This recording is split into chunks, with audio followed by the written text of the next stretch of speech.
Vantasy. Fantasy football, it's showtime.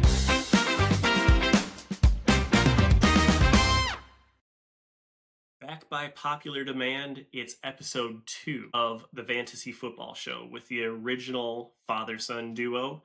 And as you can see, we're sporting the lovely Father's Day caps that we got. This connection goes back all the way to 2014.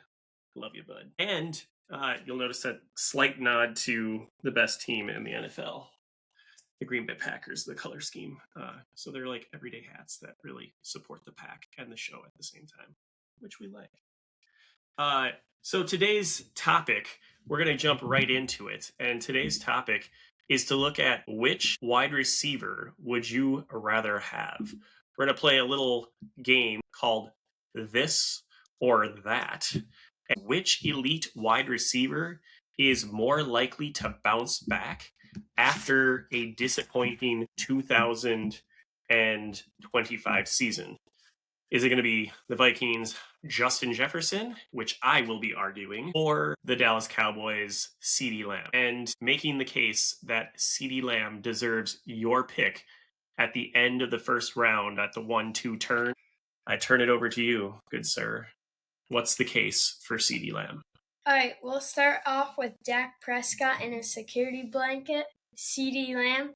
If it's Justin Jefferson, you either get Kyler Murray, who can't see over his O-line, or you get J.J. McCarthy, poop. Cee Dee Lamb gets the luxury to be under Dak Prescott as his quarterback. Now we're going to the stats of Cee Dee Lamb. Cee Dee Lamb had a down season where he was injured more and only played 14 to 15 games, where Justin Jefferson pretty much played all season. Now, here's the fun part. Cee Dee Lamb only played 14 to 15 games, had more yards, more touchdowns on less target. Additionally, he also had more team passes per game, more catchable passes per game, more yards per route run at 2.41.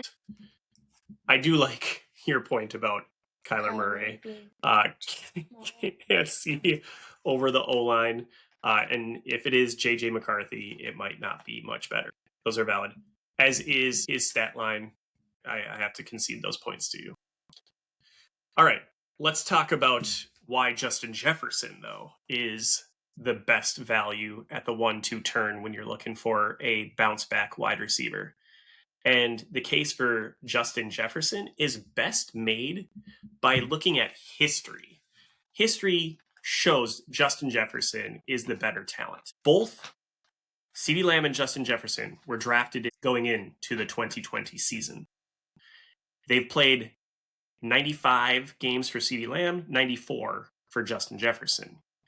On that note, Justin Jefferson lives up to the best ability is availability because he's played 17 games 4 times in his young career. Cee Dee Lamb has only done that twice. When you break down targets in one fewer game, you can see on the screen 871 to 837 targets leaning in favor of Justin Jefferson. Receptions, 579 for JJ, 571 for Cee. Yards. Over 1,000 more yards have been gained by Justin Jefferson in one fewer game than Cee Dee Lamb in their epic careers.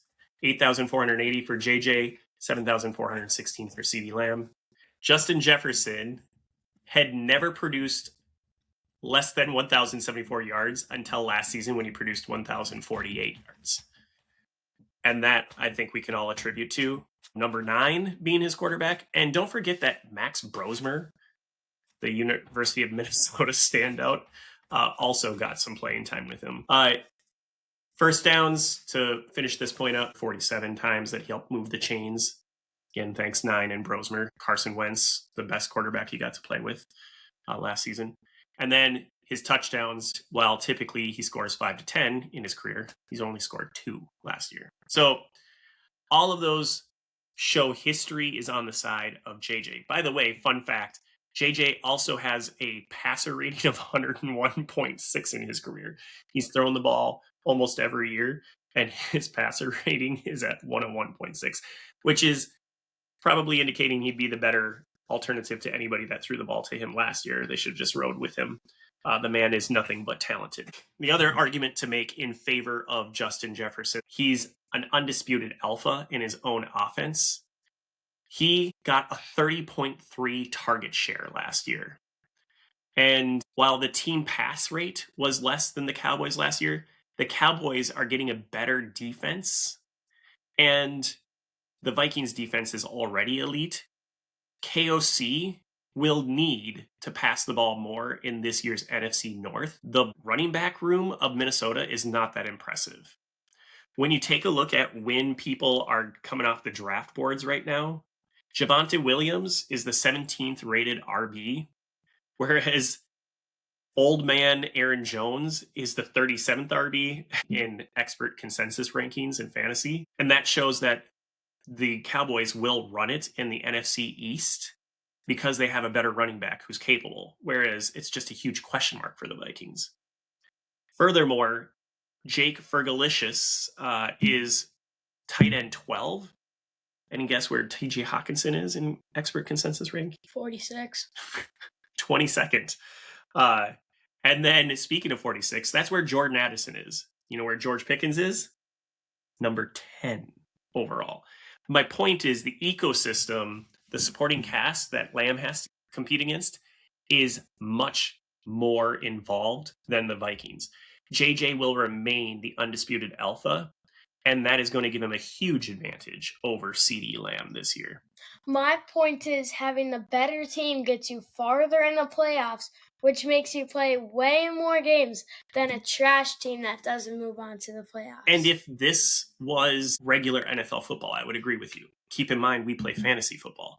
Our playoffs are week 15, 16, and 17, which I'm glad you brought that up. NFL. It's based off the NFL, but take a look at who they play.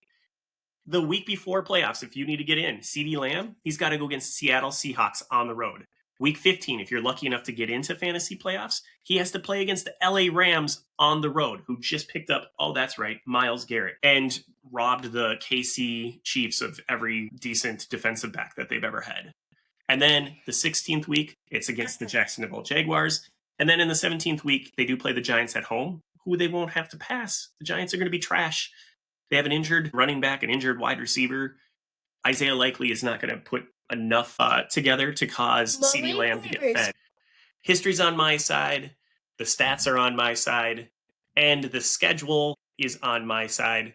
Yes, there's a quarterback issue, but I think that if 9 or Kyler Murray can just be mid, JJ is going to have a huge bounce back. Not possible. And before you pick Cee Dee Lamb, just note these numbers for George Pickens. George Pickens, 137 targets last year, 22 points target share, 23 red zone targets, 22 deep targets, and 114 first read targets.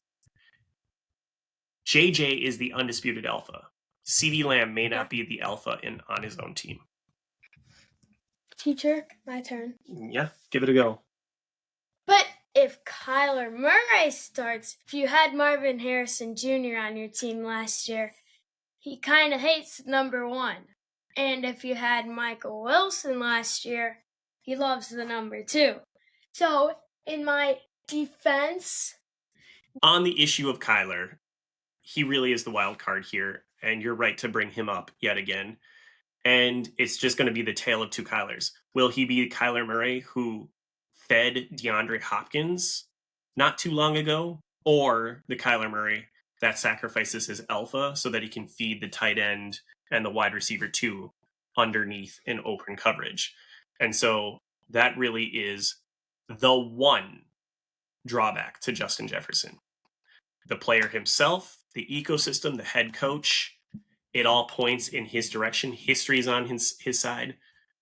But this just underscores how important it is to have a quarterback you can believe in. Dak Prescott is literally head and shoulders above Kyler Murray and JJ McCarthy. That does it for us today. We'd love it if you like the video and subscribe. You can also search for us, Vantasy Football, on Blue Sky. And if you ever want to drop a question or comment to the show, to either one of us to talk about on air, we'd love it. And you can reach us at fantasyfootballshow@gmail.com. Until next time, keep the faith, love your friends and family, and don't forget, play fantasy football. Put that part Yeah. up. Okay. Some of it's going to be blooper. Yeah, more touchdowns on fewer targets. He...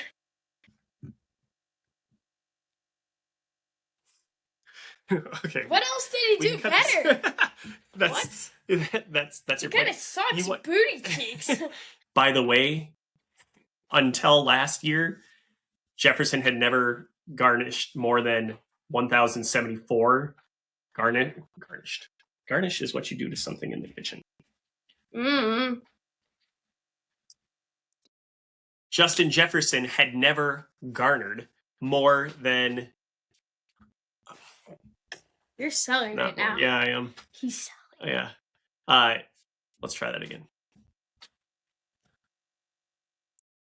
So, in my offense, I think Defense. defense. I do. Defense, T-Wolves, defense. Did you know that the T-Wolves get LaMelo Ball? Okay, back to fantasy football. Mm-hmm.